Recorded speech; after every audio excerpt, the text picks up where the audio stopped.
Well, good afternoon, everyone. Cynthia Tomaine here with Interactive Brokers, and it looks like I've just gotten okay. Sorry about this. I'm going to kind of close some of these items down. My apology on this.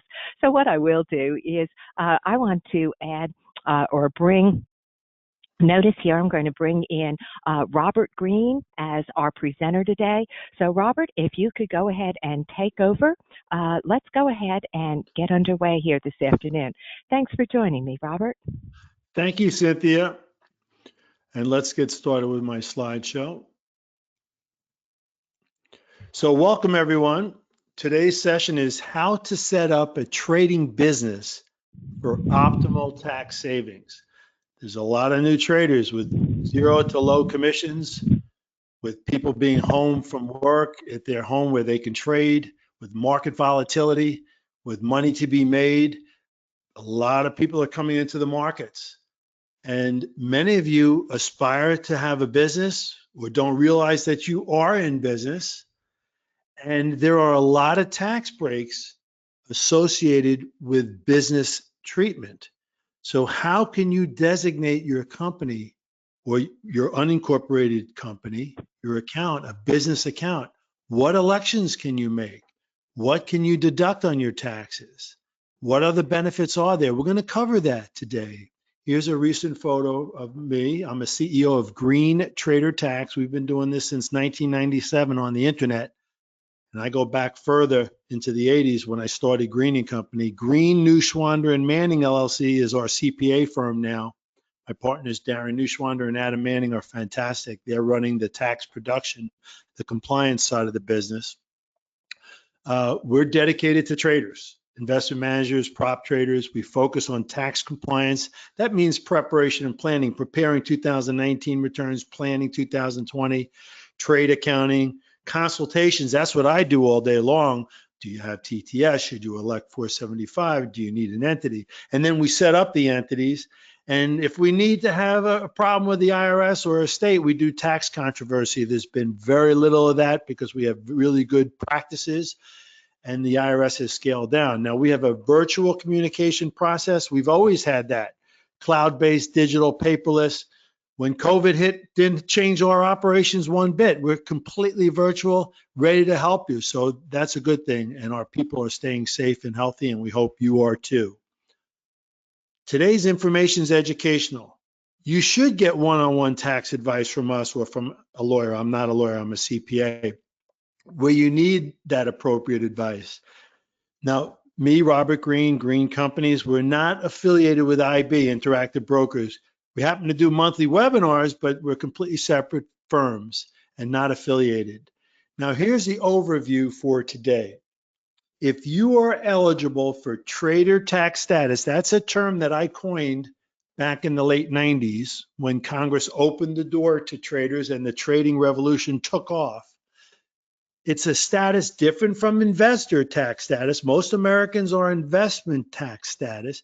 You go a step further, you trade more, you have trader tax status, and you want to consider setting up a trading business to maximize tax benefits. Now, first we're going to cover how to qualify for and claim use of TTS. You don't have to elect it. You put the bread in the oven, it rises to be trader tax status, you pull it out, you claim it, you used it, including for 2019 and 2020. Now, an individual with TTS, if they hit the numbers, volume, frequency, we're going to cover those. If they hit the numbers, they can deduct business expenses, startup costs going 6 months back before commencement, home office expenses on a Schedule C, no entities required. So this is something that you can assess and claim. Now with TTS, an individual can also elect Section 475 MTM accounting for 2020 with the IRS. You can do it by July 15th. Normally it's April 15th. With COVID, it was postponed 3 months. This is a very powerful election for a securities trader. It gives you tax loss insurance, exemption from wash sale losses, exemption from the 3,000 capital loss limitation. If you lose 100,000, you write it off against your wage or your spouse's wage income, income of any kind.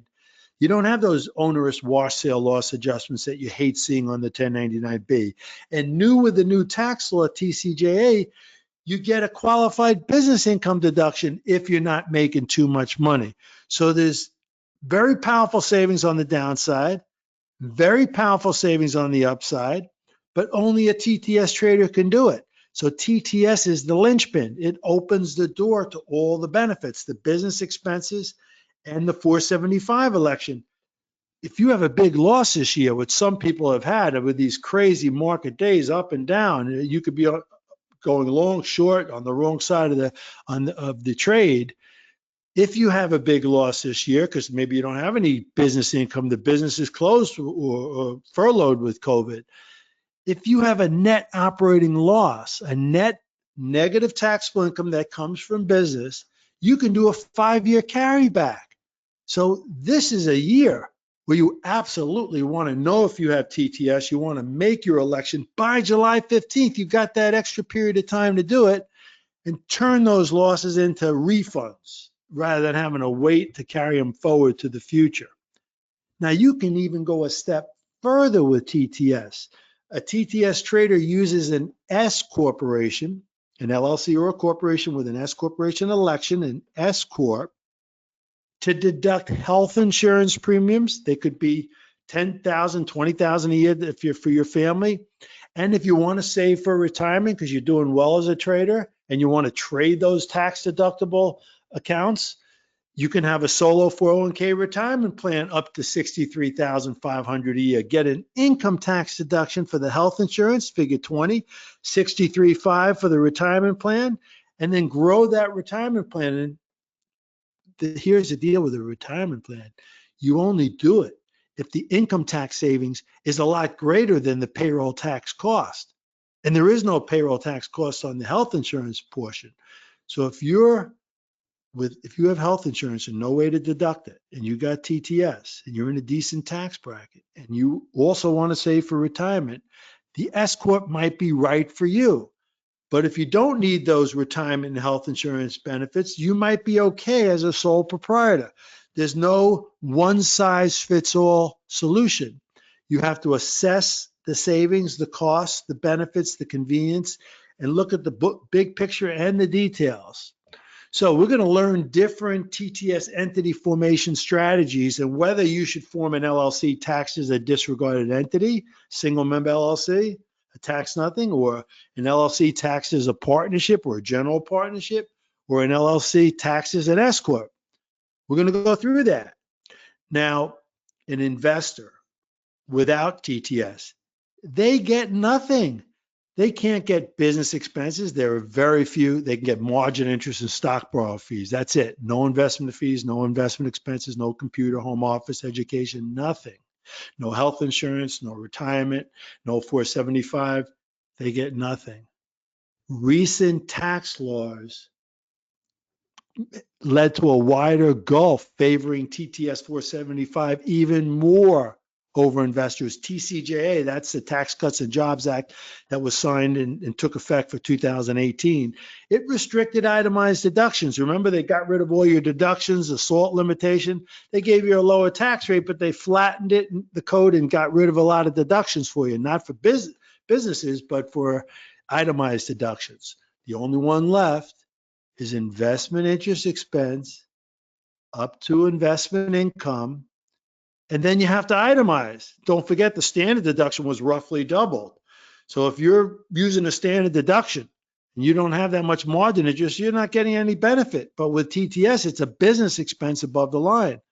Now, if you're short seller and you have stock borrow fees, and when the market's climbing up, it can be hard to borrow stock borrow fees. It can be expensive. That's an other miscellaneous itemized deduction, another itemized deduction on Schedule A. But again, you got to be using itemized deductions. So there's very few itemized deductions for investors. TCJA introduced a 20% deduction on qualified business income. This is what I was telling you about before, that QBI deduction. It includes the 475 income, less TTS expenses. Qualified business income excludes capital gains, futures, long-term capital gains, short-term capital gains, interest, dividends, portfolio income, Forex, swaps. That's all excluded from QBI, but 475 is in QBI. So if you elect 475 and you have income, you might get a 20% QBI deduction, and you're only getting that with TTS and 475. So we're going to go through the choices: sole proprietorship, partnership, S-Corp, what's best for you. Now, the latest tax bill, CARES, for the COVID-19, that gave further tax relief on business losses. Traders have business losses from expenses and from 475. TCJA repealed the NOL 2-year carrybacks and limited NOL carryforwards to 80% of subsequent years' income. So you had a big loss, you wiped out your other income, you had a net operating loss, you couldn't carry it back, you had to carry it forward, you could apply it against 80% of the next year's taxable income. They made you kick the can down the road.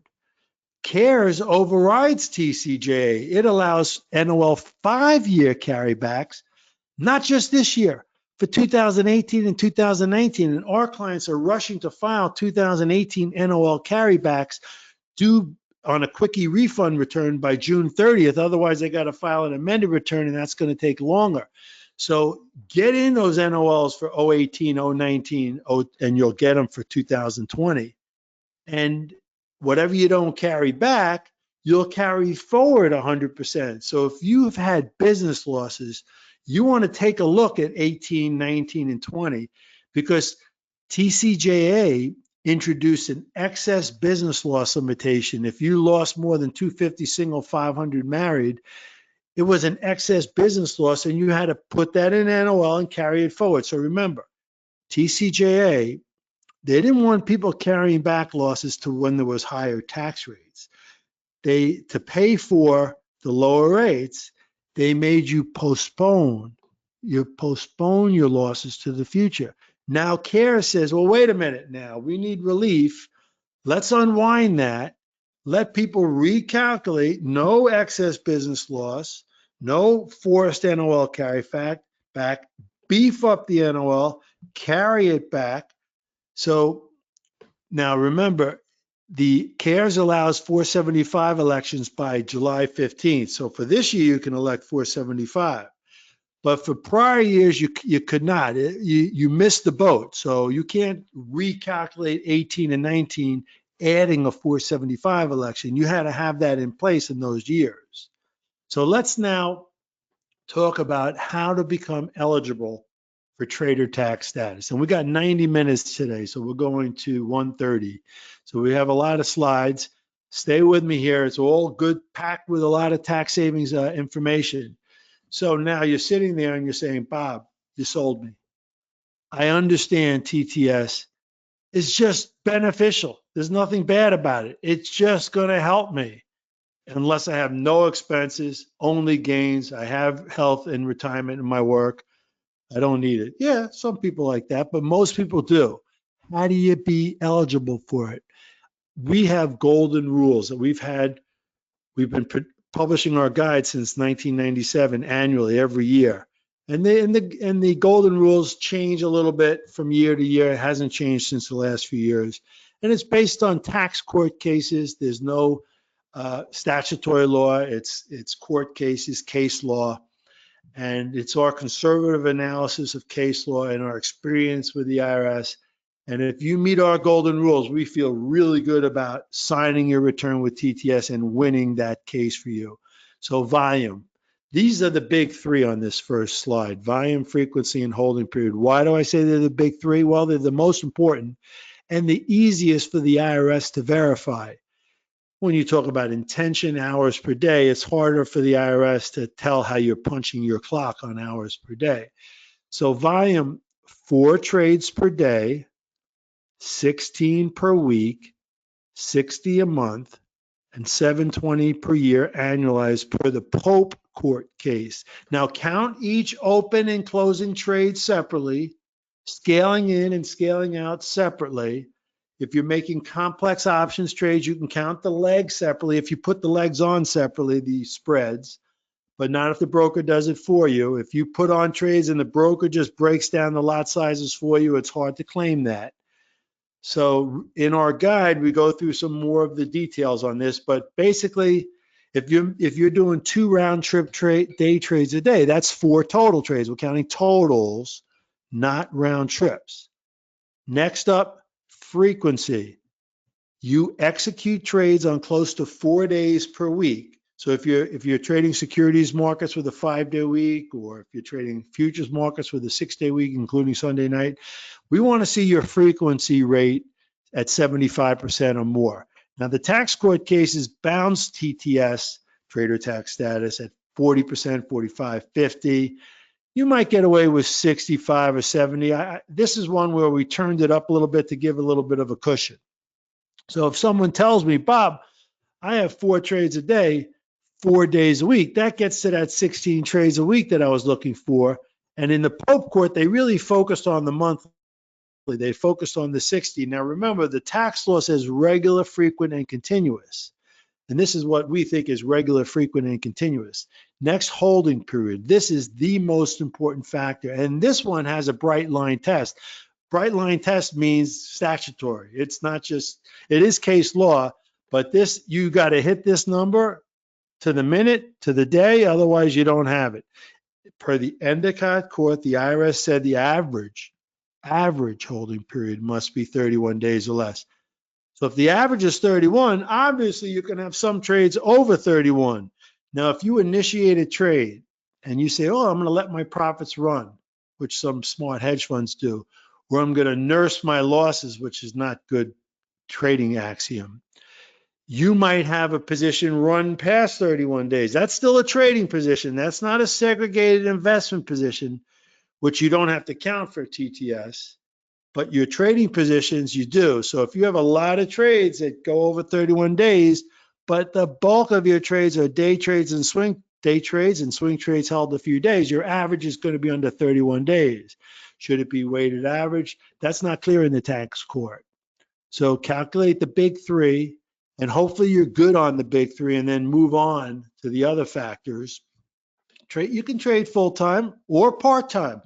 A lot of people in California trade the morning session, and then they go to work later in the day, and they trade from work and monitor it. People are so mobile devices, browsers, stuff in the cloud. It's so easy to trade on your phone. People are able to juggle a lot of things these days, including trading. But I want to know that you're spending a good portion of the day of your time. And when we count hours, spends more than 4 hours per day, almost every market day. So we want to see you execute trades close to 4 days a week, but you should really be in the markets working on stuff closer to 5. All time counts, research, administration, trading. Now you want to avoid your sporadic lapses. I'm not talking about your vacations or your personal time or your COVID time. I'm talking about trading, then traveling, trading, then golfing, trading, then working with grandchildren. A lot of early retirees, they have a lot of money. They're used to the markets. They're collecting premium on portfolio investments. They're not seriously doing it on a continuous, frequent basis. And I just say, no. I'm an umpire when it comes to a baseball umpire. I call the balls and strikes. If you don't pass muster with me, I say you struck out, because I don't want the IRS having you strike out and saying that you're okay. We have a credibility with the IRS on calling these balls and strikes. Now, your intention has to be to run a business, to make a living, primary or supplemental, doesn't have to be your main living. You might lose money every year, be a perennial money-losing trader. The hobby loss rules don't apply. This is intention. What's in your heart? The IRS has a harder time proving this, but you can document it with your business plan. This does not mean that you're going to have clients. It just means that you're going to trade enough to qualify for TTS. You treat it like a business, like a job. Operations should be significant. Most traders have multiple trading devices. They have a desktop, they have a laptop, they have an iPhone, iPad. They have the screens for those devices. They have added multiple monitors that they hook on. They have very serious setups, and they have a desk on which it sits. using an area of their home that's cordoned off or a separate room. So they have home office, business equipment. They usually might have education, business services. They blow the IRS away when it comes to operations. I see the IRS agents, they look at that and say, heck, I may want to try this. It's pretty technical stuff.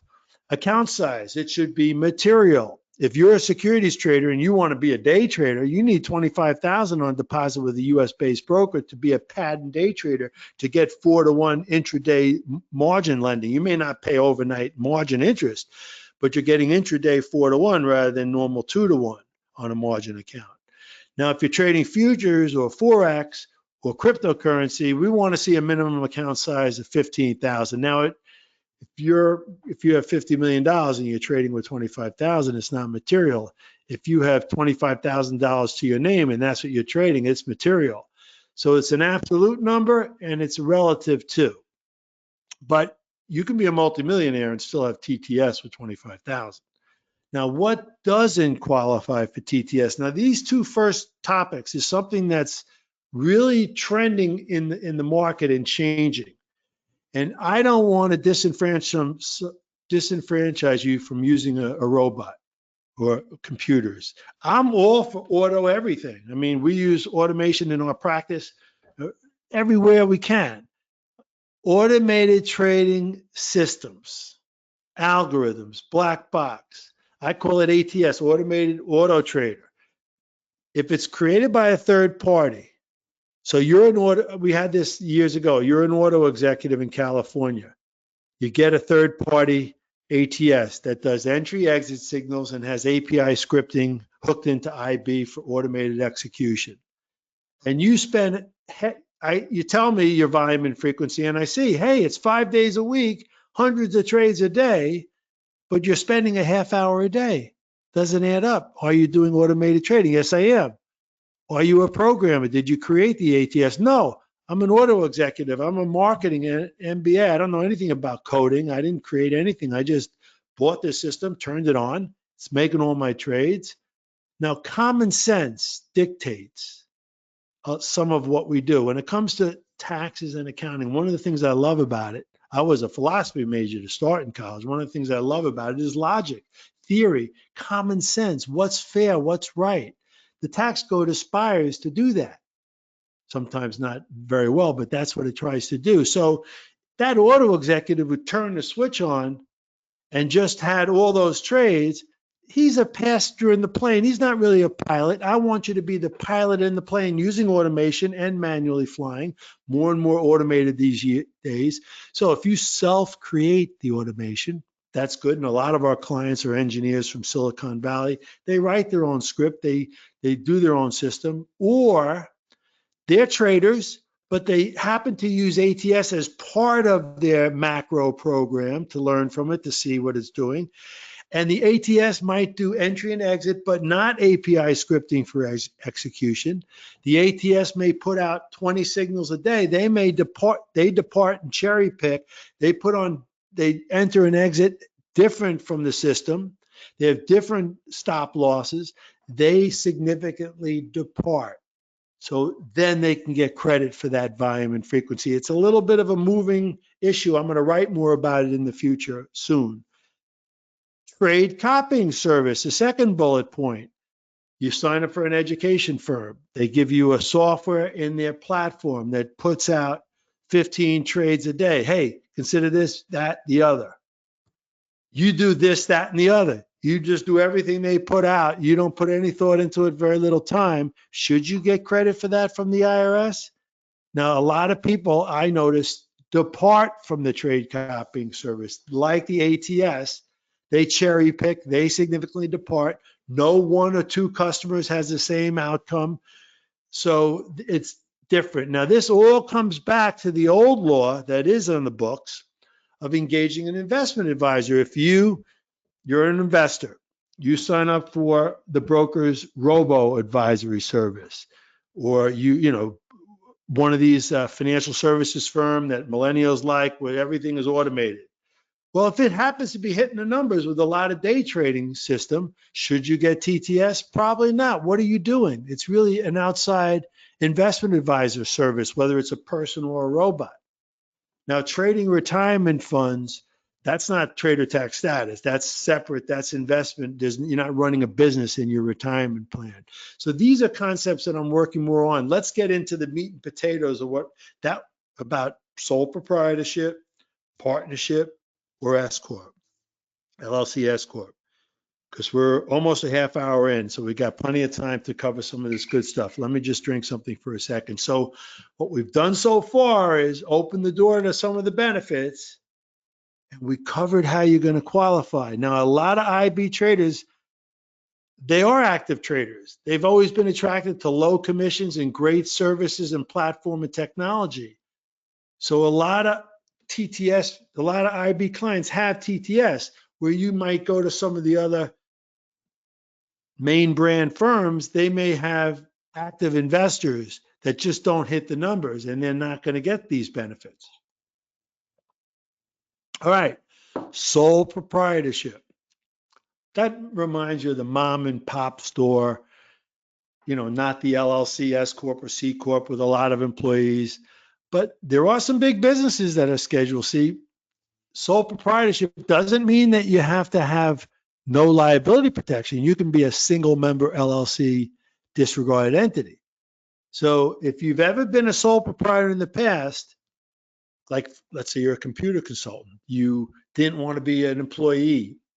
They got no deductions. You wanted to be a contractor, so you were a computer consultant, or you were a prop trader, independent contractor. So you're in the gig economy. You get a 1099 miscellaneous. Now, there's a lot of laws like in California and other states and IRS where they want independent contractors reclassified as employees. We're not worrying about that here. If you're an individual TTS trader, you passed muster for the golden rules, bingo, you're going to deduct business expenses, startup costs going 6 months back to capitalize Section 195 startup costs like education.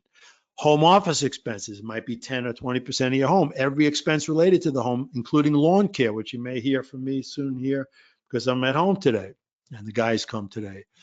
I think I just heard them.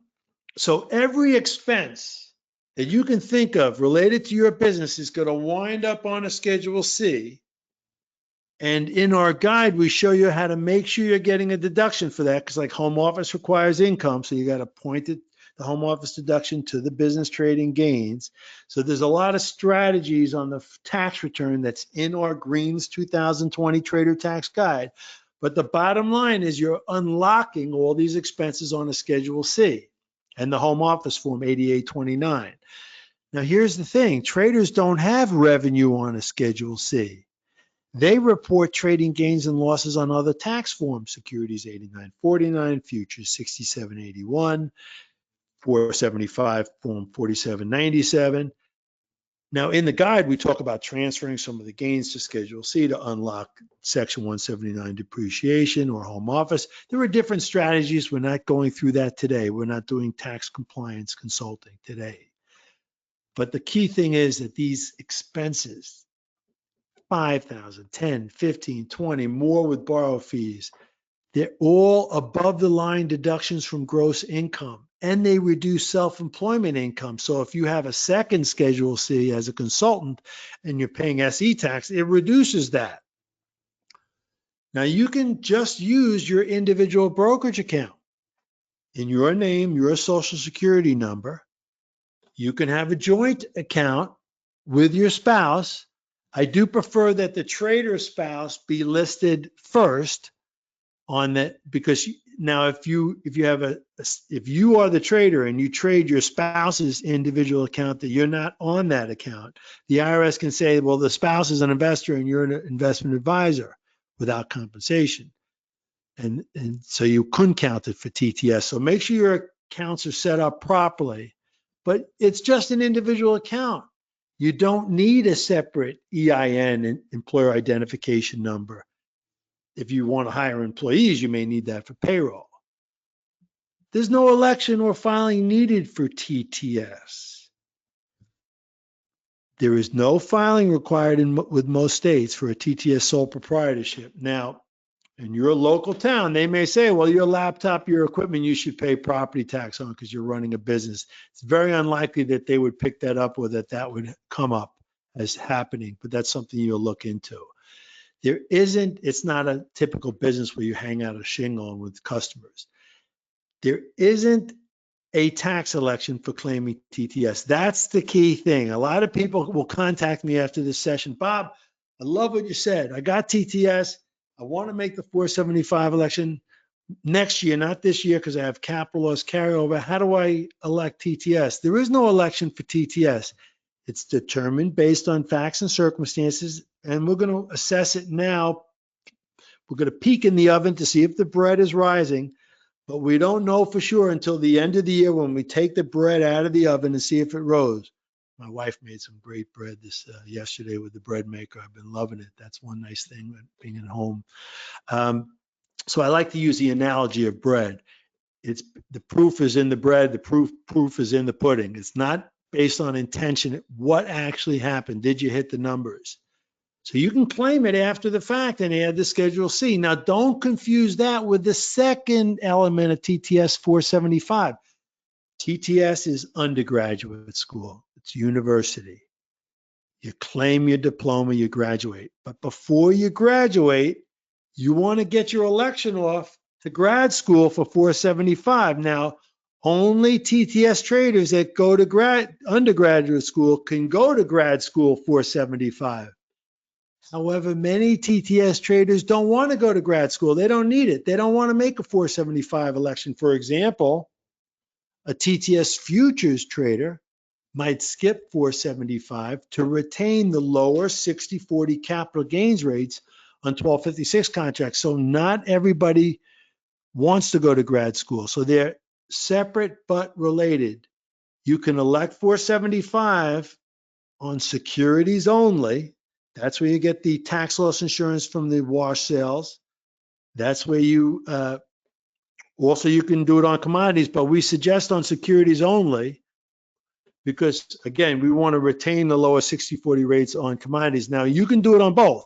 If you've lost a fortune in futures year to date, you want to do it on both, and you can revoke on securities or on commodities or both. You can revoke it by next April 15th. So there's a lot of options you have with 475. If you go to your local accountant last minute and ask them about this and they don't know trader tax stuff well, they may get confused. They may say, you don't want 475 because we want to get long-term capital gains on your investments. Well, you can have your cake and eat it too. You can have it on securities only, not commodities, and segregate and not have it applied to your investments. So again, CARES, the COVID relief, allows an individual to submit a 2020 475 election with the IRS by July 15th. That's the April 15th this year. It's July 15th. That's coming around the corner. Next month, I have a webinar with IB on the 8th for last minute tax tips. There's a good recording on our website that I just did for the Money Show on this same topic. So you have until July 15th to elect 475. And you can click on this blog post as well about it. Here's an example of claiming TTS. All right, so if you've been a little sleepy on this so far, wake up for this example now. This could be you. You're an active trader, Josh. You just realized in mid-2020, right now, today, that you qualified for TTS for all of 2019 or part of 2019. You didn't file your 2019 return yet. You're waiting till July 15. You can add a Schedule C for your 2019 tax return that's due July 15th, or you can go on extension till October 15th, and you can get all the business deductions. Now, don't rush and come to me and say, Bob, I also want to get the 475 election for 2019. I want that ordinary loss treatment for 2019. That's what I'm most interested in. That's bigger than my expenses. You're out of luck on that.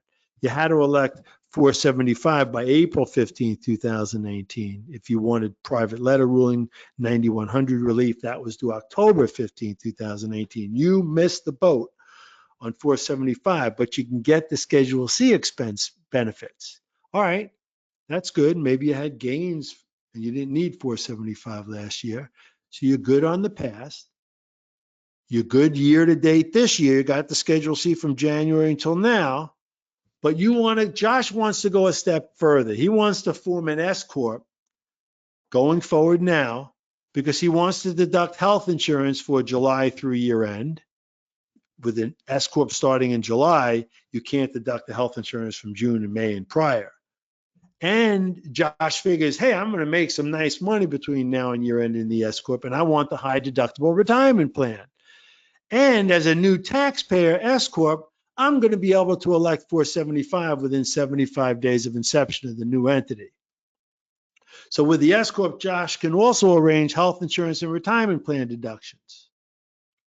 Let's talk about some of the business expenses. You may not realize all the types of things that you can deduct. The home office, that's a big one. Every expense related to your home, 10% of it, including depreciation, 15, 20% of your home, 5%, whatever it is based on the square footage method. This is a wonderful deduction. You're spending this money on your home anyway. Why not turn it into a business write-off? Education. You went to a trading school, seminar, mentors. You got education before you started your trading business, and you continue with it after you start the trading business. Well, the post-commencement TTS is fully deductible. The pre-business, we capitalize into Section 195 startup costs. We go back 6 months before. So let's say TTS started Jan 1. We'd go back to July 1st, 2019. Then we expense up to $5,000 the first year of those expenses. So let's say you spent $15K in a trading school, we write off the first 5, the other 10 over 15 years. Same for organization expenses. We capitalize, expense up to 5, the rest over 15. Organization is setting up your LLC. That usually costs under $1,000. Your margin interest, fully deductible as business interest. Now, you margin your investments, you get interest on a credit card, you use your home equity, you get your typical margin loan with a broker. In all those cases, if you can trace it to funding your trading positions, you might get a business interest expense. Be careful on that tracing and documentation. Tangible property expense. You buy your computer for $2,000. It's under $2,500 to safe harbor, so you don't have to even bother with depreciation, 100% depreciation, but you don't have to bother with that. Very simple. You just deduct tangible property expense. If the computer is over $2,500, a powerful workstation, you get your 179, 100% depreciation against your wages, against your trading income. That requires income. Or you do 100% bonus depreciation. All the latest tax laws, TCJA, CARES, are great on full expensing. Amortization of software. You got all your charting software. You want to write that off with really beneficial expensing. Self-created automated trading systems, Section 174, internal use software. You want to write that off as fast as possible. And there's all the latest laws really enhance that. Your mentor, your seminars, your market data. If you have an entity, you might be paying for real-time data, $125 a month for some brokers. Charting services, your stock borrow fees, those can be some big numbers for short sellers. And every other expense related to the business. The list goes on and on. In our guide, there's a whole chapter on business expenses. Now remember, TCJA said to the investor, you get nothing. They suspended certain miscellaneous itemized deductions subject to the 2% floor, including investment fees and expenses. The only thing the investor gets is margin interest up to investment income if they itemize, or stock borrow fees if they itemize, and they may take the standard deduction. Let's get into the meat and potatoes of 475. It's such a powerful election. I used it to build GreenTraderTax. I always work with traders, but when Congress opened the books and said traders could use 475 in 1997, I went out on Silicon Investor on the internet and I said, the crash is coming. You got to elect 475. It's tax loss insurance. When the house burns down, you want a big check back from Uncle Sam to give you relief to replenish your trading account. it's going to end badly with eventually. And it did. And our clients that had 475 got huge refunds. The one without it got nothing. And it was it's tax loss insurance without any premium. Why wouldn't you want to get tax loss insurance if your house burns down? If it doesn't cost anything, it costs a little time and effort. If you want to elect 475, it's a 1-paragraph filing with the IRS by July 15th. What's the big deal? It's like paying a bill. TTS traders are entitled to make the 475 election. Investors are not. It's tax loss insurance, exemption from wash sales, exemption from the capital loss limitation. So you're not limited to $3,000 against other income. You can offset all your other income. Don't forget about wash sales. A lot of people don't have a full appreciation for wash sales. They take the gospel from the broker 1099B. Don't forget, the IRS rules for brokers are very narrow on wash sales. You can't burden brokers with expansive rules.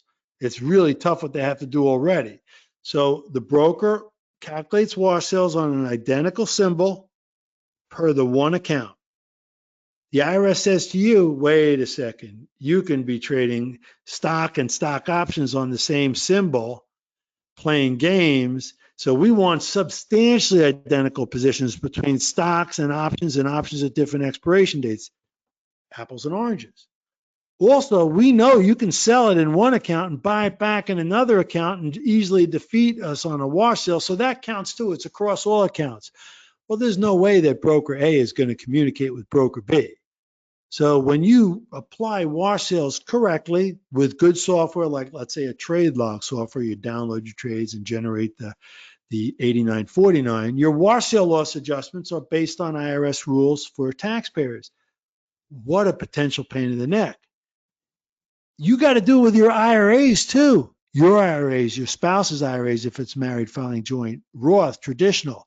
If you take a loss in your taxable account, buy it back in the IRA. You think you're gaming the system.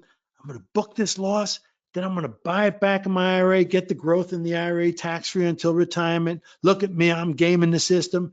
You're not gaming anything. The IRS says you permanently lost that wash sale. Don't get creamed by wash sales. Elect 475. It's your ticket out. Now, ordinary loss treatment is a lot better than capital losses, because capital losses, you got to carry it over and then have capital gains, which you may not have for years. A lot of you have been nursing capital losses from the last crash. So when you get into trading, so you want the ordinary loss this year. You want to do an NOL carryback and get a check from Uncle Sam now. You don't want to wait to the future. Now, how do you elect the 475?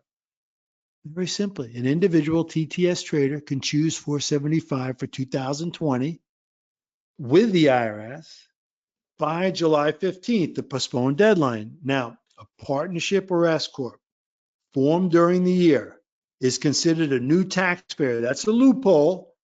They can elect 475 internally within 75 days of inception. So if you had a consult with me last month and now we set up your entity last week, we're giving you the paperwork to elect the 475 within 75 days of inception internally. You don't have to do the second step to file a 3115. You're adopting it from inception. Now, a new entity comes in handy for making that election later in the year.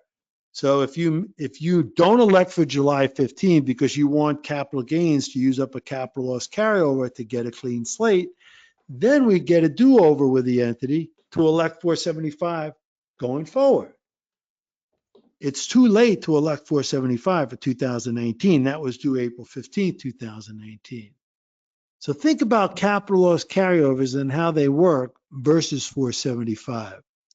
Capital loss carryovers are reported in full on Schedule D. So last year, 2019, you carried over $100,000 capital loss to 2020. It's going to be on your 2020 Schedule D as a capital loss carry forward, $100,000. Between the beginning of the year and now, you've made 200. So you soak up that whole 100. You're not limited to 3. Capital losses are unlimited against capital gains. The 3,000 capital loss limitation is only against other income. It's only, you can't have a capital loss greater than 3,000 on your tax return. So let's say that you are flat year to date and you really want to get the entity going forward now for the employee benefit deductions. And you say, Bob, I got to wait on the entity because I got to use up my capital loss carryover. Should I wait? No, you don't have to wait. Don't forget, your new entity has 75 days to decide if it wants 475 or not. It can pass through capital gains. So your entity can pass through capital gains to soak up the capital loss carry forward. The entity can also elect 475 in a subsequent year. So maybe this year it passes through capital gains, and next year when you have a clean slate, it elects. The name of the game for traders is if you're in a capital loss hole, you have capital loss carryovers. You have unrealized capital losses on investment positions. The only way to climb out of the hole is with a capital gains ladder, but the only way not to dig a bigger hole is with a 475 emergency election. And there are different opportunities to elect or revoke, and you need to make the right chess move and do it with me in a consult if you need. Now let's talk about the good side of 475. You're on the call, you say, Bob, what is all this talk about wash sales and capital loss limitations? I only make money. Well, that's pretty good. I've been working with traders in Green & Company a long time, and I've gone through all the cycles. And even the best traders can have some big losing years, and they want good treatment. So, but now there's another benefit from gains, the qualified business income deduction. So if you remember, the TCJA, they lowered the corporate rate, the highest rate from 35 to 21. So the pass-through businesses said, what about us? Where do we get our share? There's no rate to reduce. They pay the individual rate. So they came up with the 20% qualified business income deduction. So TCJ introduced it for pass-through businesses. And it includes, we did a lot of work on this. We fought hard to get traders included. It includes a TTS trader with 475 income, whether they're doing business as a sole proprietor, a partnership, or an S-Corp. So the law, section 199A, it provides a 20% QBI deduction on a specified service trader business. So for example, you make 500,000, you're priced out of it. You're not getting it. You make 100 and your taxable income is greater than 100 because you have other types of income, wage income, your spouse's income, or you're single. You make 100, you have interest and dividends taking you up to more than 100 taxable income. $20,000 deduction, 20% times 100. You don't have to spend any money. You just get a $20,000 deduction. Who wouldn't want to arrange that if it just takes a little maneuvering on your tax return? So you're a specified service trader business. You're not a manufacturer without any threshold. You could be a manufacturer, make $1 million and get a $200,000 QBI deduction. You make it as a service business, you get nothing because you made too much money. So SSTBs, the service businesses, they're subject to a taxable income threshold, phase in and phase out range, and income cap. The phase out range has wage and property limitations. It gets a little much in the weeds. We're not going through all the weeds on QBI today, but here's the threshold. It goes up each year. It's indexed for inflation. So for 2020, this is taxable income. This is after your standard deduction, after all your deductions.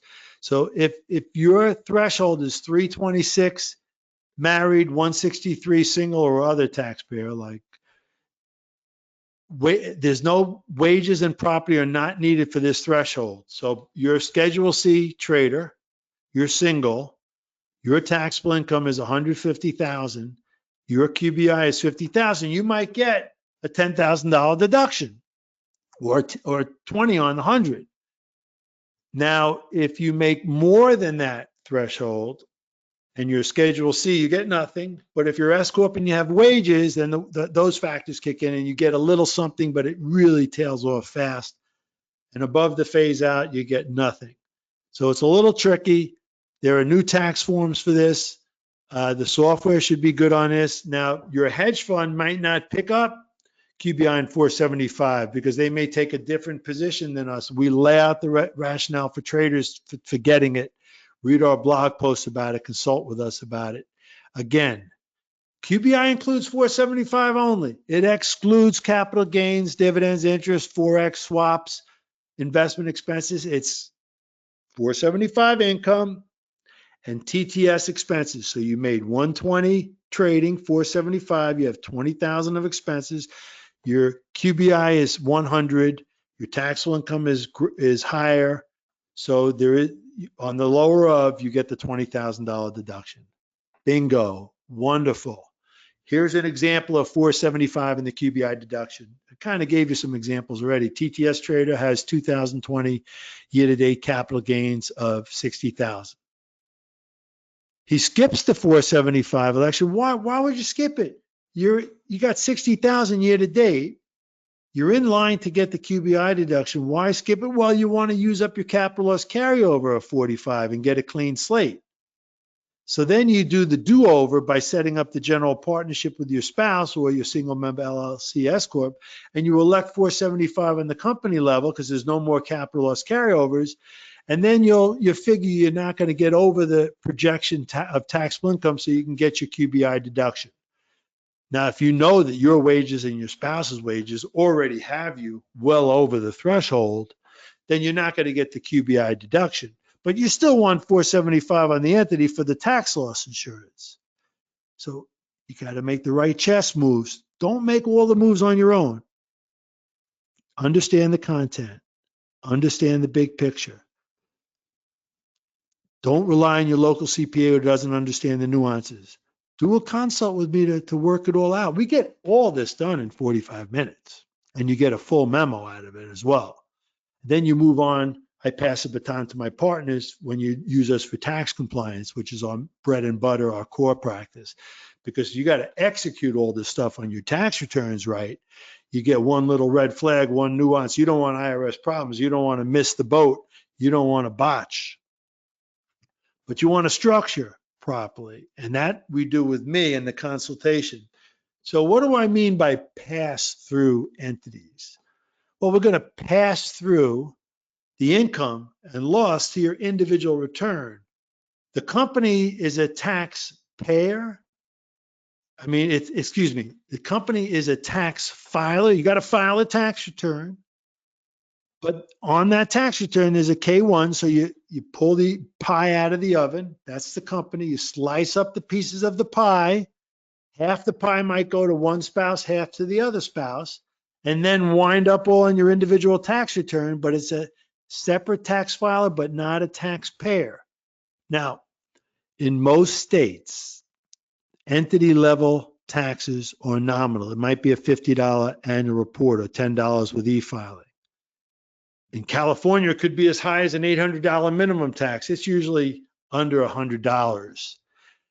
In some jurisdictions, there might be a franchise tax or an excise tax. California has a 1.5% franchise tax. Illinois, a 1.5% replacement tax. New York City doesn't acknowledge S-Corps, has a general corporate tax. In a lot of states, there might be a little something, but it doesn't apply. Like Tennessee has a 6% excise tax, but with the fonts exemption, you're purely tax-free. Nevada might have a commercial activity tax for really high income, but you're exempt as a trader.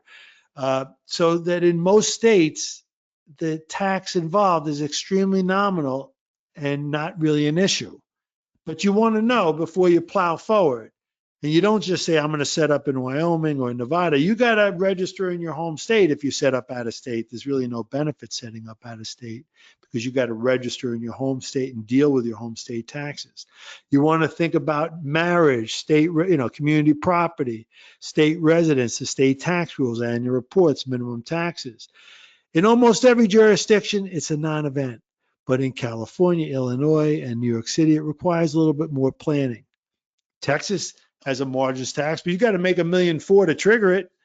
Washington State has a B&O tax, but a trading company is exempt from it if it's a pure trading company.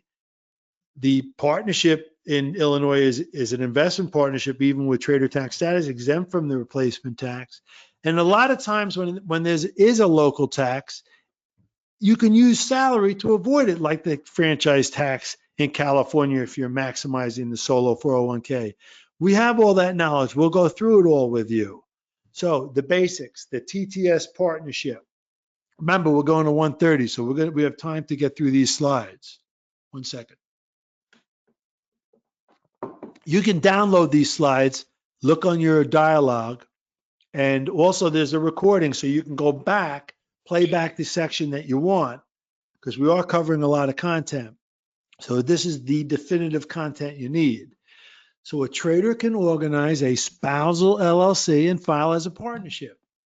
Nice and easy, very flexible, the partnership. You don't even need the LLC. Alternatively, a trader can form a marital general partnership. There's no liability protection, but you don't have any customers or investors. The broker might want a personal guarantee for a LLC account anyway, so you might be okay with just a marital general partnership and skip the $800 minimum tax in California.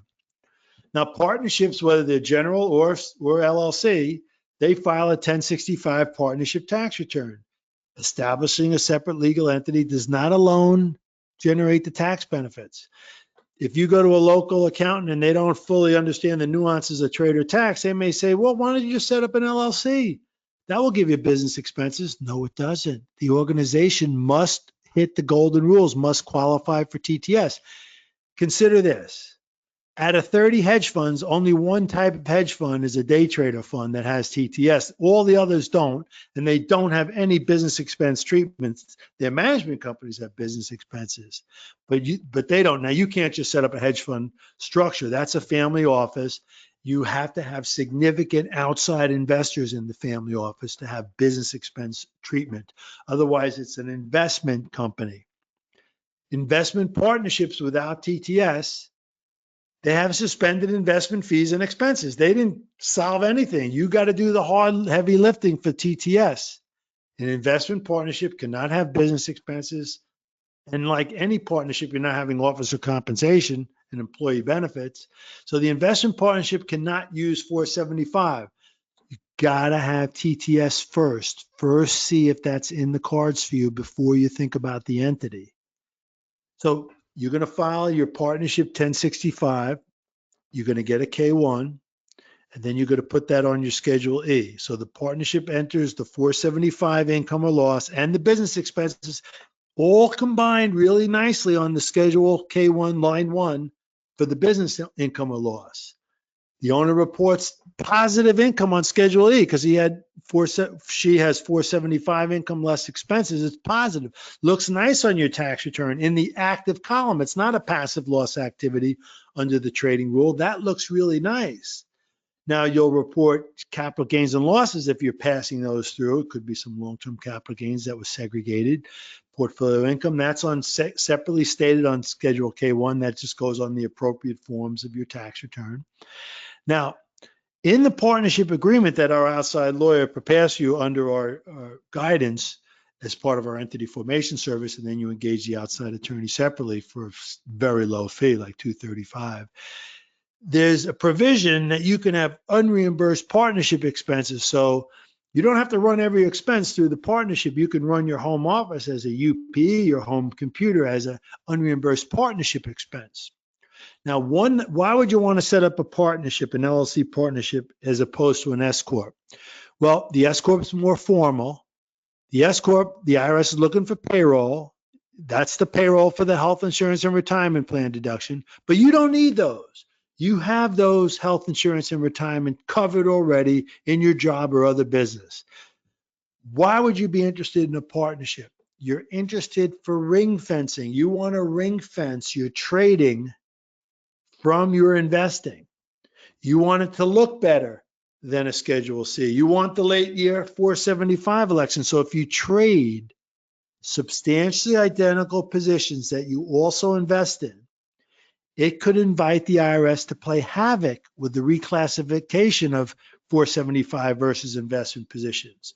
So your long FANG stocks, your employer stock, you're trading options for risk on, risk off with portfolio margining.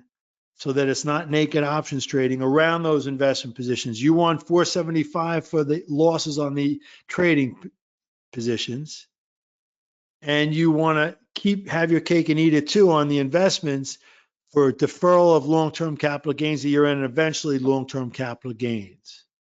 The IRS can say, well, wait a second, that doesn't add up for them. It prejudices the government. You're having your cake and eat it too. Anytime that happens, think about it this way. Some clever accountant figured out how to game the system, and then some clever IRS attorney busted them on it and said it prejudiced the government and cleaned it up with the law. That's half the tax code. That's half the tax code is the game's playing and catching. I got you on this, you got me on that. Loophole, closed loophole. So how do you fix that? Well, you ring fence your trading into an entity separate from your trading positions. But then you say, hey, Bob, I can't really separate. I need to do portfolio margining, and I don't want to do naked options trading. So you're going to see on this next slide that you got to choose one or the other. This is into an upper level of nuance of 475. So you might say, Bob, I have no problem. I'm not, these are my investment positions and I'm doing trading. It's totally separate. I want to ring fence it into the entity. I don't need portfolio margining, and I absolutely want 475, and I want deferral, and there will be some overlap, and I've solved it. So this can prevent the IRS from reclassifying TTS and 475.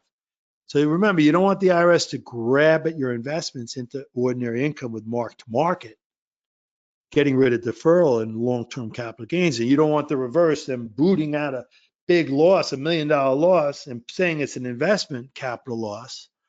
So you got to follow our content to avoid these problems. I cover this in the console. So again, a lot of traders use portfolio margining. A lot of people have done really well since the financial crisis of 2009 going long. And they've also margined those long positions to trade, risk on, risk off. So they have a portfolio of equity investments. They leverage it with portfolio margin, and then they want business interests on that investment, leveraging the investment positions. They trade, they collect option premium. I tell them, you got to choose between 475 and portfolio margin. We don't want to give the IRS a chance to play havoc because you got some huge unrealized gains. We can't take any chances on that. The chance of this coming up in an exam is probably way, way, way less than 1%, because this has really only come up there was a huge hedge fund that tried to game the system like this, and the IRS got them busted on it. And so I don't think it's going to come up. But remember, we don't give tax advice on the audit lottery. We give it based on what we see, what's right or wrong, what's the law, because we just don't want our clients to ever have problems. So partnership could be good for you for ring fencing, to look better than the Schedule C for the late 475 election. And it's not going to give you the health insurance and the retirement plan deduction. For that, you need the S-Corp. And you want to make sure that there's no local taxation on the S-Corp. So you would organize the LLC or incorporate a corporation. We prefer the LLC. And the entity has the option to file an IRS Form 2553, election by a small business corporation, S-Corp. You have that option within 75 days of inception. Don't look to when you started trading, because I had a client yesterday form the LLC at the end of February, got the account going in late March, wants 475 yesterday when they spoke with me. They're too late. They missed the 75 days. It's an internal election resolution with the honor code, but they missed it. So you had to do it within 75 days of inception. If they set the entity up now, you got 75 days to do it. Now, for most states, we prefer the LLC structure. With the C-Corp, if you lose your S-Corp status, you punt back to being a C-Corp. It needs the annual meeting. That's the old-fashioned way. We prefer the LLC route. So if you miss the election this year, like that client I worked with yesterday, you can elect S-Corp status in existing entity can elect it by March 15th of the following year. Now that March 15th deadline this year, that was not postponed with COVID. Only April 1st deadlines were postponed. The March 15th deadline was not postponed. Now, there are some requirements for S-Corps. So all the owners need to be U.S. residents. You can't have any non-resident aliens. You can convey interest to a revocable trust, even irrevocable. We get trusts into the ownership of our entities. You want to check with your attorney about that. Now, most states accept the federal S-Corp election. Some states want you to file a separate state election like New York and New Jersey. So I have a nice handy chart which shows you every state that accepts and that don't. Just Google your state S-Corp election. It will tell you whether it acknowledges the federal election or not, whether you need the state. If we're doing your entity formation service, we take care of all that for you. We provide all that to you. Now, there is IRS relief for a late election. So this is for the client that said, I want the S-Corp. And you spoke to their accountant, yeah, let's do the S-Corp. And then your lawyer set up the entity and forgot to make the election, thinking that the accountant was going to make the election. And no one made the election. Well, you intended to make the election, so you're entitled to relief. But if you're one of our clients and you were a trader and you didn't even think of making the election on your single member LLC, you didn't intend it, you were intending not to or whatever, you're new to us, then if you didn't intend, we're not going to apply for the relief. So existing S-Corps, so this is important. So new S-Corps and partnerships make the election for 475 within 75 days of inception too. So you're a new entity, we set it up today. You have 75 days to elect S-Corp. You have 75 days to elect 475, side by side. Now, if you're an existing S-Corp, you had the S-Corp in 2019, or the partnership, you had it in 2019. You had to elect 475 for 2020 by March 15th. CARES, the COVID legislation relief, did not provide postponement relief for existing partnerships or S-Corps. So you were a client of ours, you had 475, you had an S-Corp or a partnership, you didn't have 475 last year, you were using up a capital loss carryover. By March 15th of this year, when we filed your extension, you didn't want 475, but now you changed your mind, you had a big loss and want it. It's too late. That's all in our content, go back and check it. Now, you don't need a partner. You can be a single member LLC. Unlike a partnership, an S-Corp doesn't require two or more owners. An unmarried trader, a single person, or a married person that wants to keep their spouse out of it, they can form a single member LLC and elect S-Corp status, because otherwise, the single member LLC, there's no partner, there's no partnership, it's a disregarded entity. What does that mean? That means the IRS looks at it and says, I'm really happy that you have an LLC for state liability insurance. That's your business, liability protection. But for us, we're disregarding it. It's a tax nothing. It doesn't exist in our eyes. It's just part of your individual tax return. And you're back to Schedule C as a sole proprietor. So why would you really want to have that? Well, if you're trading Forex and you're worried about a negative balance and getting sued by your broker, you may want it. But otherwise, you generally don't need that protection. If you're an investment manager, you absolutely need that liability protection. So why are you setting up the S-Corp? The main reason to set up the S-Corp is to deduct health insurance and retirement plan benefits. An essential tax benefit of the S-Corp is to arrange health insurance premium deduction and or high deductible retirement plan contribution through officer compensation. These employee benefits require the execution of formal S-Corp payroll before year end. The year end tax planning is paramount. So you're working with me, you say, Bob, I have health insurance of $1,000 a month for me. For my family, it's $2,000 a month. It's Obamacare, it's compliant, it's not COBRA, it's self-employed health insurance. I have no other self-employment income. I have no way to deduct it. I would like to deduct the $20,000 health insurance without any offsetting payroll tax, save a lot of money on my taxes. Okay, let's set up the S-Corp. Do we need to set up the payroll tomorrow? No, we're going to wait until December. Why would we wait till December? because we want to see how much money you made for the year to make a decision about the retirement plan, and then we'll take care of the health insurance too. So why do we need payroll? Well, we need earned income. Sole proprietorships or partnership traders cannot achieve health insurance and retirement plan deductions. They have unearned income. They don't have earned income. Now, with one exception, if you're a full-scale member of a futures exchange, a CME, you're a full-scale member, and you trade 1256 contracts, yeah, you happen to have self-employment income, but that's the only type of trader with earned income. All the others have unearned income. You got the Schedule C, good, can't do it. You got the partnership, good, you can't do this. If you want to do the S-Corp, you need to create the earned income, because it gets in the weeds here on these slides about not passing through negative SEI. So here's what you're going to do. You got the self-employed health insurance premiums. You're going to consider the S-Corp for the deduction. And I already went through some of these other issues.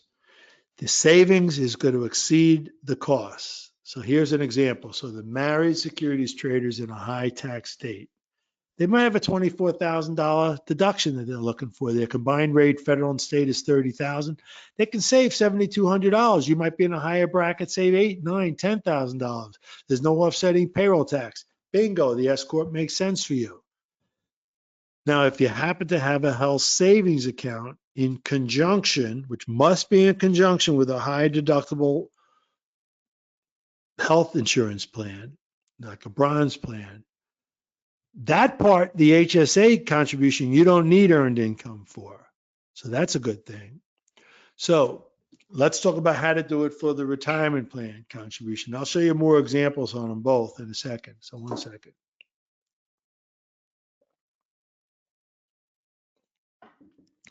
So again, on the health insurance, you say, Bob, I don't want the retirement plan. I'm going to just wait till the end of the year. In December, it turns out I was doing good during the year, but darn it, the markets were terrible in December. People did a lot of tax loss selling. Everything went bad. And I had this huge loss. And I wiped out all my income for the year. What can I do? I'd like to do the elective deferral on the retirement plan. We say no. We only fund that from profit, so we can do the health insurance only. We put the $24,000 on your W-2 as reimbursement of health insurance. There's no offsetting payroll tax on that FICA or Medicare. And bingo, you get a $24,000 deduction. That's fantastic. Most sole proprietors usually have SE tax that offset that. You don't. That's wonderful. That's all we do. But we're sitting there in December, and you had a good year. You're up 100,000. You're up 200, 300. We have to decide, okay, let's do the elective deferral only. Let's do some of the profit sharing plan. Let's go for the full profit sharing plan. We got to run it all through payroll, because we're going to say, should the wages be, it's 24 for the health insurance, but does it also need to be another 50? Does it need to be 100? We decide, we run the numbers, how much you want to save on income tax from the deduction for the retirement plan, how much you want to pay in payroll tax, how much you've already paid in and get a credit for. We go through the what if calculations. You're doing that with Adam Manning in December. That's what our S-Corp clients do, and working with paychecks. And we're figuring out what money you can part with for cash flow for the retirement plan and what we want to do. And here's what's at stake. So officer compensation and payroll tax. Traders need the earned income to make and deduct the retirement plan contributions. So the sole proprietor partnership can't do it. You're going to have payroll taxes on the wages. What are those? Well, on the base amount of $137,700, and that base goes up every year. Just a few years ago, it was $100,000. It climbs up over the years, like $3,000 to $5,000 a year. For 2020, roughly $138,000. You got your full FICA. By the way, if Democrats sweep, you can expect that they would raise the base. They may have the base come back when you make over 400. We don't need to make over 400 for traders. So this base may only go up a little bit because that hits the middle class. So if they do hit you with more, it's only going to be like above 400. which won't hit our traders. So we're good to go on the Democrats sweeping. That should not hurt this calculus. I don't want to talk politics, but I know some of you have that in the back of your mind. Whoever you're rooting for, I don't think it affects this issue. They already made the 2.9% Medicare tax unlimited in the early 90s. They made that unlimited already. But you know, that doesn't really hurt us too much because the Obamacare, Medicare, 3.8% net investment tax on unearned income hits you on all of your trading income anyway if you're over 250 married or 200 single. So the Medicare tax is, you know, that's not really that much of an issue because you might be getting hit with that anyway if you're making a lot to think about having wage deduction anyway. So if you're in the boat for this big maximum wages, you're probably paying Medicare anyway. So really we're talking about FICA, and you may have already paid some of this FICA with your job. So don't think of this as being a sunk cost. You may already be paying some of this anyway. But I'm going to run the numbers as if it was all new and you were paying it anew. And I'm going to show you how even with that, you come out smelling like roses here. So you're going to fund it only from income, and we're going to wait until December. So if you have sufficient income, first we're going to focus on the 100% deductible elective deferral of the solo 401k. That's like your 401k from the job that most of you know, but it adds on a profit sharing plan. It's solo for a small business only. This is a benefit for small businesses only. You got your 401k 100% elective deferral, 19.5 for 2020. So you got wages in 19.5, gross wages, 19.5 comes off the W-2, your taxable wages are zero. You get your income tax deduction at 100%. You got your payroll tax cost at 15.3%, your income tax savings at 30, 40, 35, 40%. Put the difference in your pocket net. You're age 50 or older, catch-up provision, 6,500. You're up to 26 total, 19.5 plus 65. 6.5, 26. You got, so you say, Bob, I made 50. Let's do wages of 26. You say that to Adam Manning. Your net wages are zero. You got income tax savings versus payroll tax cost. Some of the payroll tax is deductible.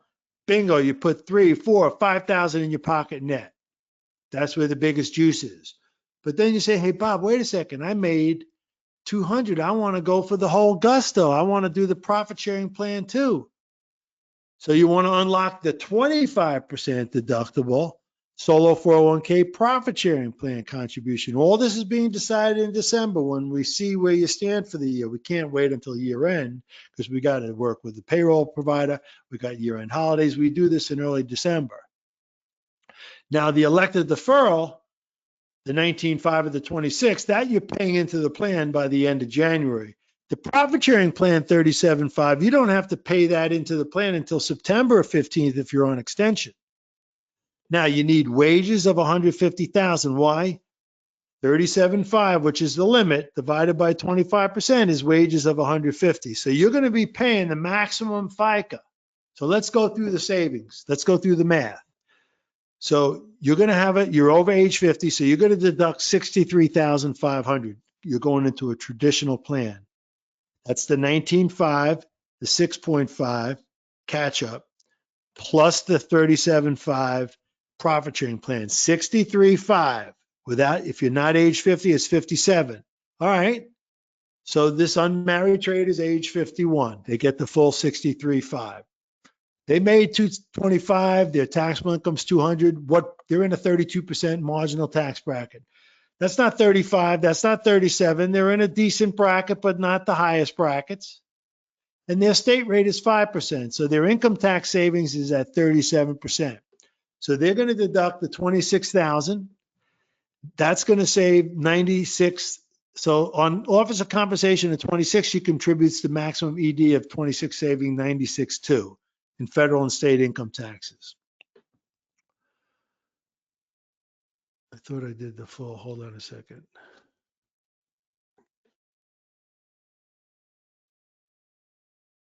So if this taxpayer only does the 26,000 does not go for the whole thing, only goes to 26,000. So the 37,000 savings on the 26 is 9620. So you're only doing the elective deferral. The savings is 9620. The payroll tax cost, the 15.3% is 3978. 50% of that is deductible, saving 736. There's unemployment insurance of 50. So the net overall savings just on doing the elective deferral, just on doing that is $6,000 of savings, 6328. You got your 9620 income tax deduction, your 3978 payroll tax cost, your 736 deduction from half of that payroll tax cost, and the 50 FUI. You saved over $6,000 just doing the 26,000. And you're going to enjoy the tax-free compounding on the retirement plan, which you don't have to take required minimum distributions on until age 72. Now, you want to save even more money. So you do, well, excuse me, let me step back. Instead of doing the elective deferral contribution deduction, where you save the income tax, you say, Bob, I don't need to save that $6,000.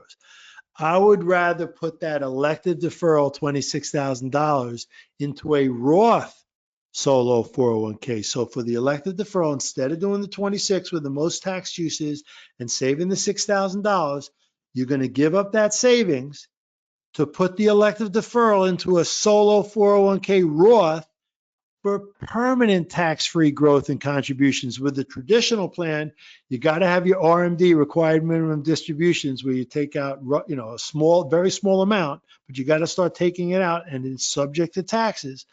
With the Roth, it's tax-free for life, and you can pass it on to your heirs, and there is no income limit for doing it, like there is with a regular Roth IRA.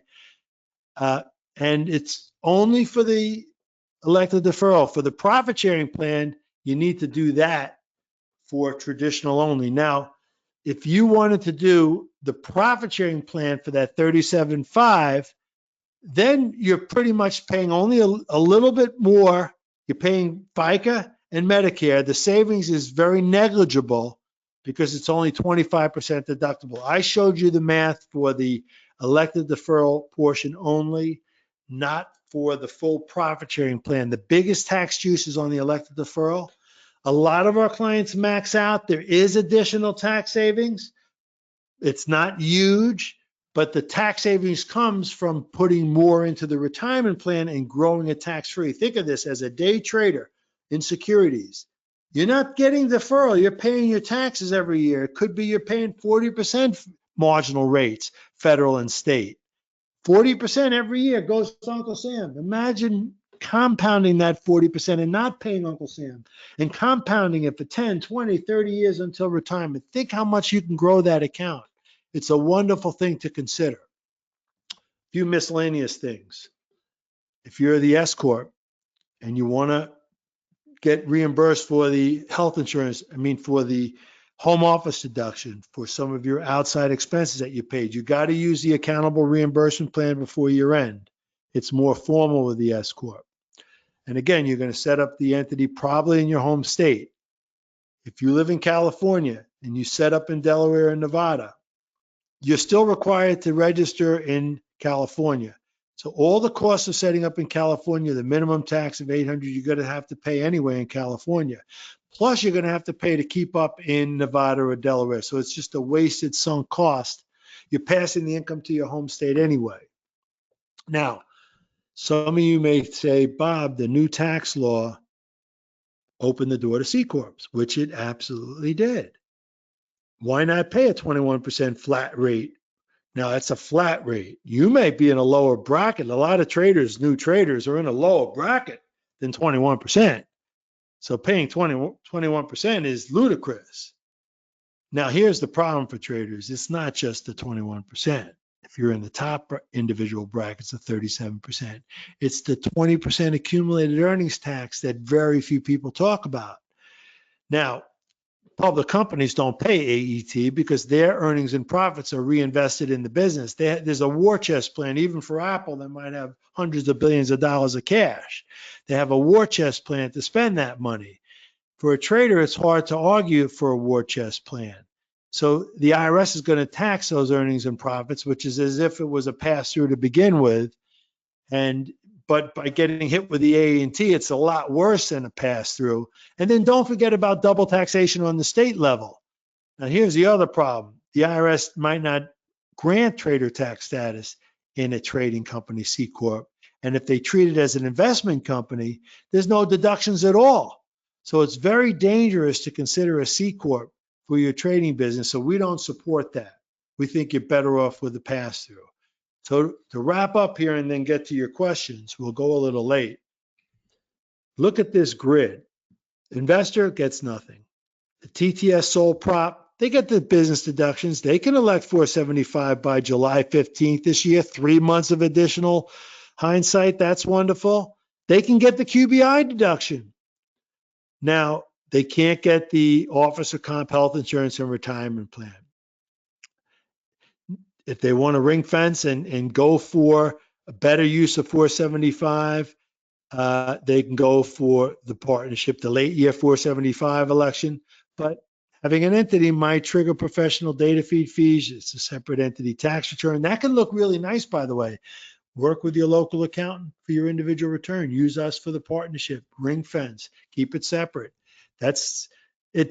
It is a separate return, but it simplifies your individual return. So there's not really a lot more of compliance fees. There's no payroll compliance with the partnership. State minimum is probably very little.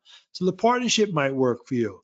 But if you want to go for the gusto and get every one of the X's, all the benefits, the phase out for the QBI, the late year 475, the health insurance deduction, the retirement plan deduction, you want all that. And you need the payroll compliance service too, and some additional costs, but all the savings wipes out the cost and a lot more, you go for the S-Corp.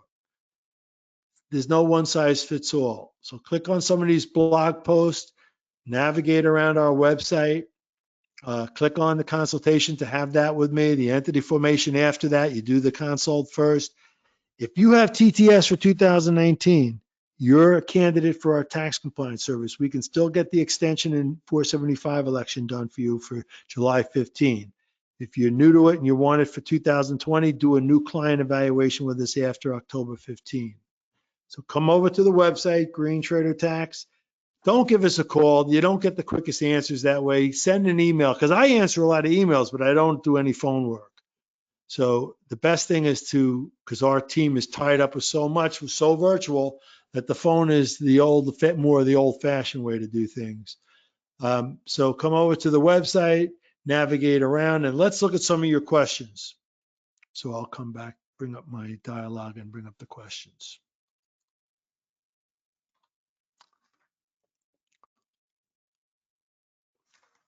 Just 1 second. We just drink something at the same time. So get your questions up. IB is good on going late because they really value your patience to ask questions, and they like people to get answers. They really respect their customers, and we do too. The people today are a combination of our customers and their customers, and a lot of them have overlap, use us both. So let's see. Now I'm going to look at some quick questions. If I don't answer your questions, by the way, send them over to that email, because over the next afternoon and tomorrow, I will make sure to get those answered. So keep them short and sweet. Craig D, I'll only give last initial. I had elected trader tax status about 6 years ago. I assume you mean you elected 475 and used it for 2 to 3 years. I stopped trading. Do I elect it again? No, here's how it works. You have TTS, you're in undergrad, you elect 475, you use it. Then you stop trading. Did the 475 go away? No, it's suspended unless you formally revoke it. It's suspended until and unless you requalify for TTS, it snaps back into use. So you wouldn't have to re-elect it because you had it before. Just make sure you had it properly before and used it before, and it's suspended for you, so you wouldn't have to re-elect it. because the election is still around the corner, you might want to file a form just to play it safe, an election statement. ATIF-S. What are options for traders who are more successful investors making 400K? Great. You know, traders are like doctors. They're like lawyers. They're like accountants. They trade, they have their trading business, but like other professionals, they may have significant investment program too, which they carefully segregate so they can do both. Now, a lot of their expenses that relate to investing, they can say really relate to trading too, and they deduct in the trading business. They don't have to do apportionment. So I think you mentioned there are phase out in this threshold for 4 trades a day. So you segregate your investments and only count the trades in the numerator. And for the holding period, you don't have to pull on the investments for the 31-day requirement. So you want to ring fence either as an individual, you want to segregate in form and substance. So read the guide about these concepts of segregation. ATIF had a second question and a third question. ATIF, I'm going to go on to the next question person because I want to make sure I get through all of them. I'll circle back for second questions. Tim G. For trade volume, number of trades, the multi-leg positions, and I said that you can count those if you put them on separately, but if the broker puts them on for you, it would be hard to count them. The IRS may say, hey, you pushed the button on one spread trade, but you didn't really put the legs on separately. We don't know. Like a lot of things, the IRS tax court is way behind the reality of what's going on. It just takes years for cases to get settled in court to go to court, and it just hasn't come up yet. So we're using common sense. LL, what about futures traders? Yeah, futures traders want TTS for the business expenses. They want the TTS S-Corp for the health insurance and retirement. And they want 475 if they have a huge loss year to date and they want ordinary loss treatment. Otherwise, they probably want to skip 475 to retain lower 60-40 rates, but they still may want to elect 475 on securities only because they may trade some securities later in the year. So futures traders fall right into the sweet spot of our content, but might want to hold off on 475. Now, some clients elect 475. They know they're getting a QBI deduction because they're in the threshold, under the threshold. And they say, Bob, I want the ordinary loss protection. I don't think I can do a 1256 loss carryback. I want the ordinary loss protection. And I'll know I'll get a QBI deduction, which is sort of like 60-40. So you make a decision that's best for you. Tim, you had a second question. We'll send that on to me by email. Candace J. Tax tips for Canadians. You want to read our content on non-resident aliens. You don't need TTS. You don't need these elections. You don't want to be a U.S. taxpayer. You want to have your capital gains tax-free in the U.S. because you're here under 183 days. You'll have some withholding on U.S. dividend stocks, but you don't want to have to file a 1040-NR for that. You want to make sure you don't trigger a state tax, but you probably don't need an entity for that. So read our content for non-resident aliens. There was a really good webinar recording on that as well. So we got you IB traders from all around the world with the non-resident alien content, but the content today was mostly for U.S. residents in the U.S. who are living abroad. If you're a U.S. resident traveling the world, which you can do these days, maybe not with the COVID, but you were traveling the world, you hope to again, and you want to have an S-Corp to deduct the retirement plan and health insurance, you also can use that S-Corp wages for the Section 911 foreign earned income allowance of over $100,000. So it's another benefit for employee benefits, for foreign employee benefits of TTS S-Corp, SG. I don't want to pronounce the last name. If you elect 475 and trade futures, you'll lose the 60-40. No, you're going to elect it on securities only, not commodities. And you need to specify that in the election statement. A lot of clients come to us, they worked with their local accountant, they made the election, but they weren't clear about what was what, and it can hurt them. So you got to be clear about what you're doing. Michael M. I have the election, by the way, in the guide, and I have all the information about the election on the site, but get the guide for the actual election statement. Got a lot of free content, but the guide premium, $60. Read one sentence, it could save you $60. It's packed with a lot of savings. You know, I don't fool around. I get cut right to the chase. There's no salesmanship here. Michael M. Never, okay. Pravia K.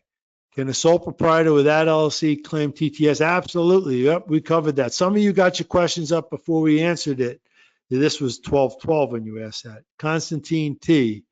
Currently have S-Corp set up for consulting. No, you don't want to combine your TTS with that.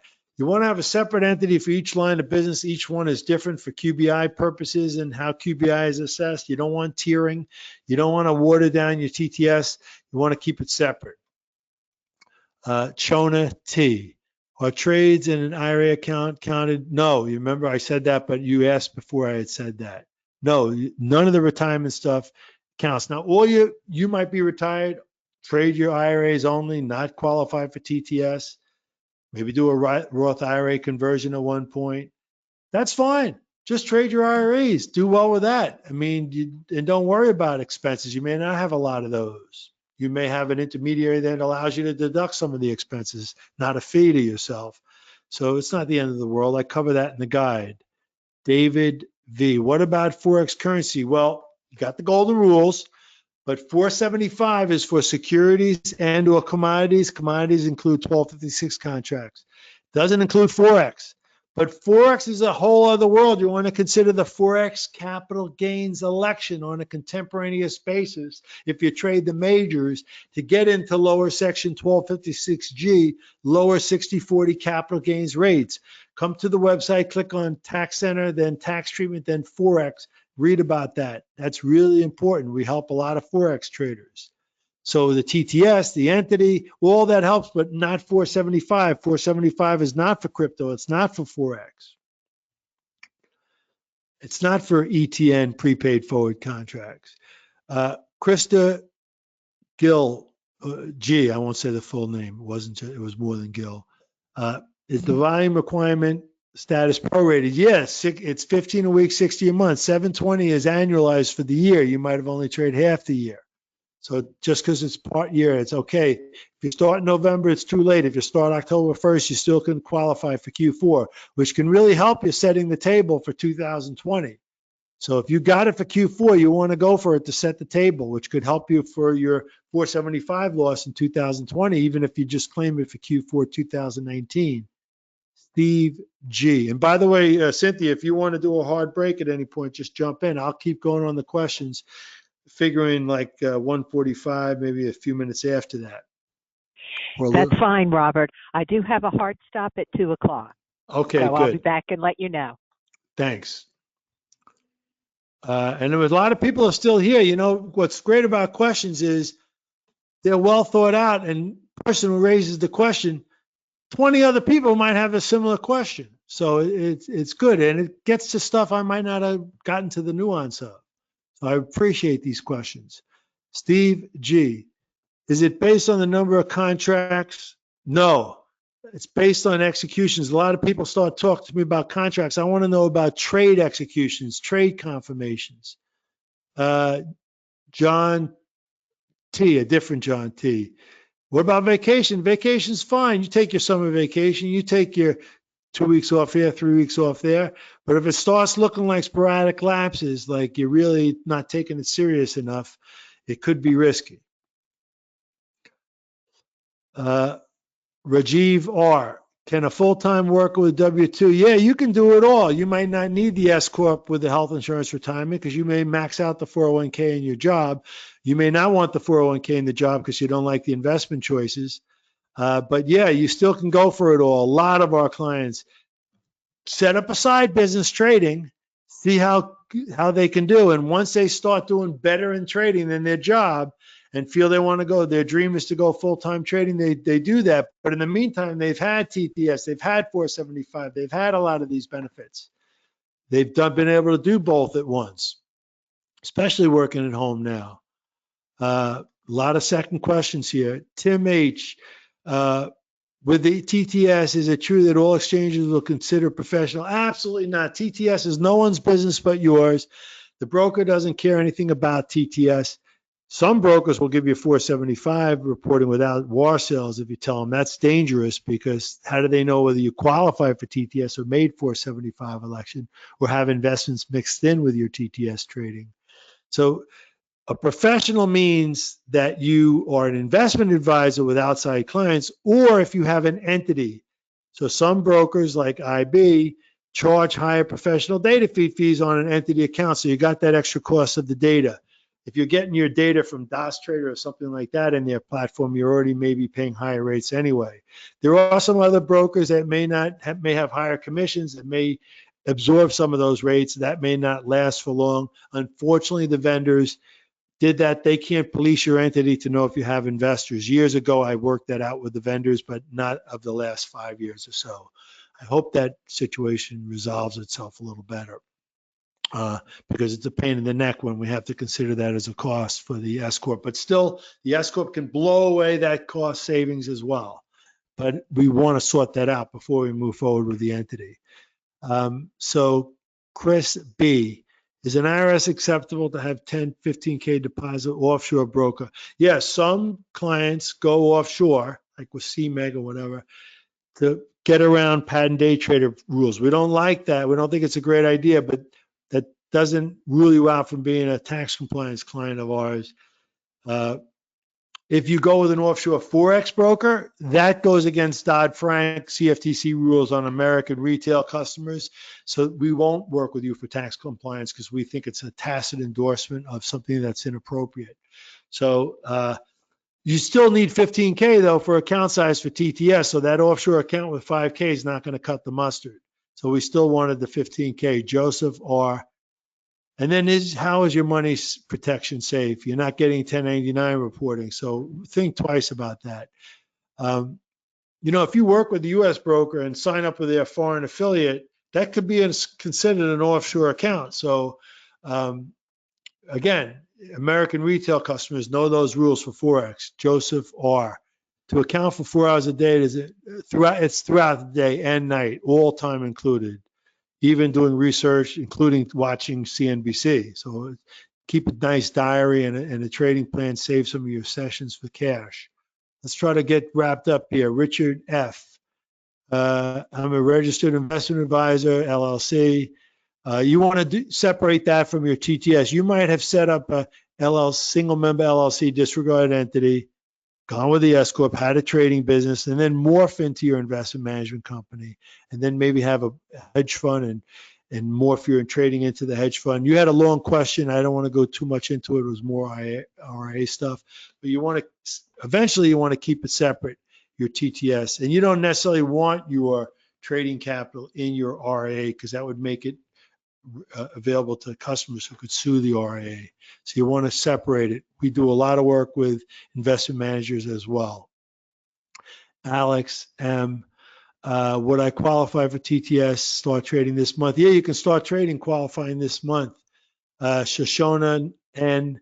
If I have TTS, regular job, 30% Schedule C deductions. Yeah, you can have your cake and eat it too. You can have your job, you can have your Schedule C for TTS expenses, which are great because there's no unreimbursed employee business expenses anymore.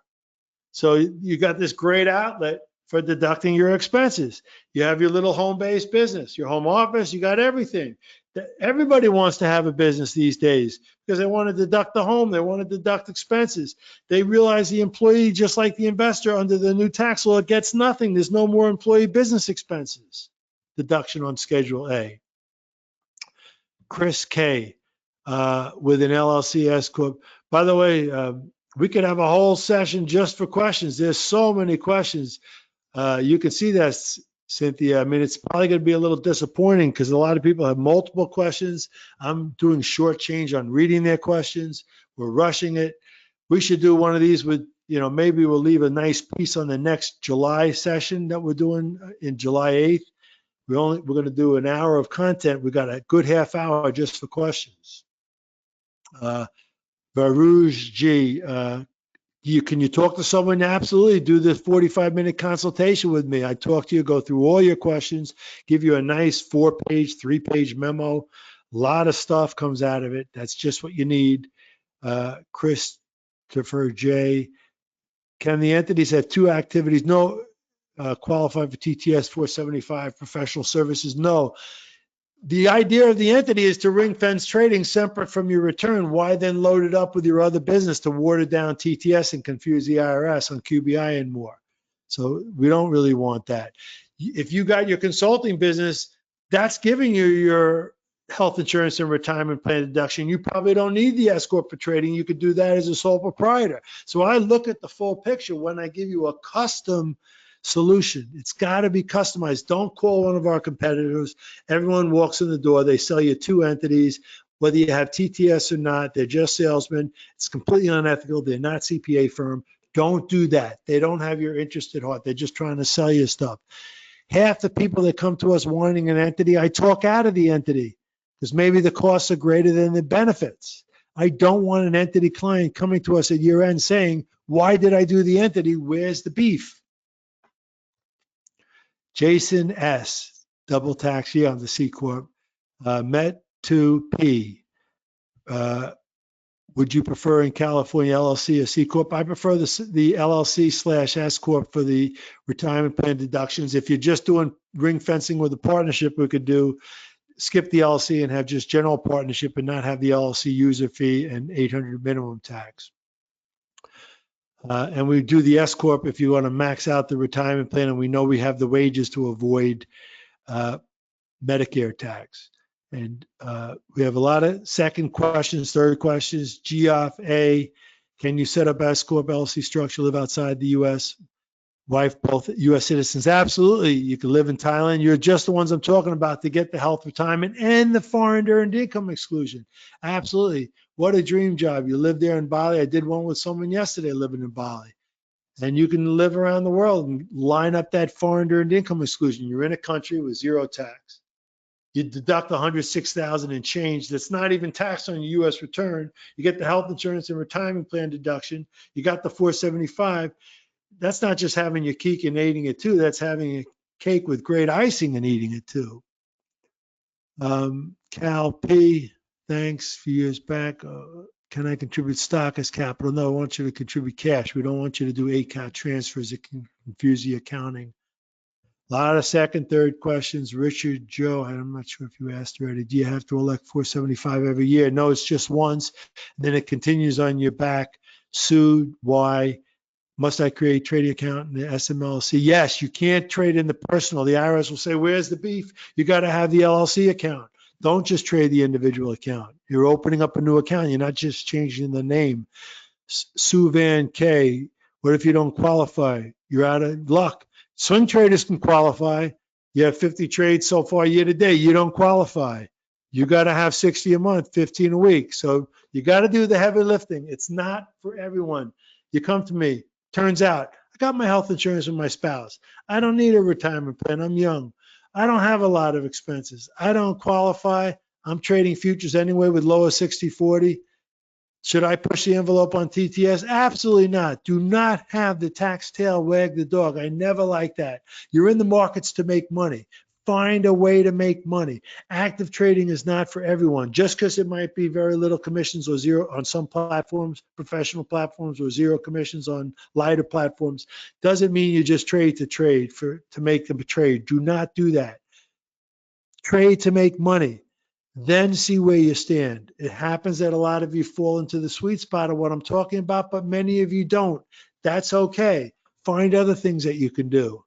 And that's probably a good time to wrap up on a general note like that. We just have a ton of questions on the board. I don't know where to start. I've never seen so many questions. There's hundreds of them here. Here's what you do. Look on the website, send them over to info@greentradertax.com. Just cut and paste your question that you put, just send it right over.